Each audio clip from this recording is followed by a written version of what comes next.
అంటే ఏం చేస్తారండి మీషోలో తెచ్చిన చూపెట్టారా మాకు? ఓహో ఇగోరా కప్ సెట్స్ బంద్ అయ్యి. కప్ సెట్ బాగుందా అంటే ఇంకేమేమి తీసుకున్నారు?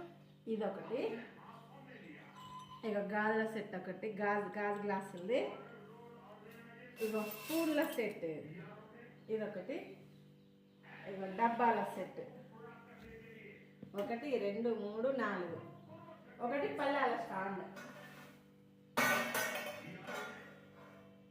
ఎట్లున్నాయిరా ఇవన్నీ? బాగున్నాయండి. బాగున్నాయి కదా? మీషో ఆర్డర్. ఇది కూడా తీసుకున్నావు కానీ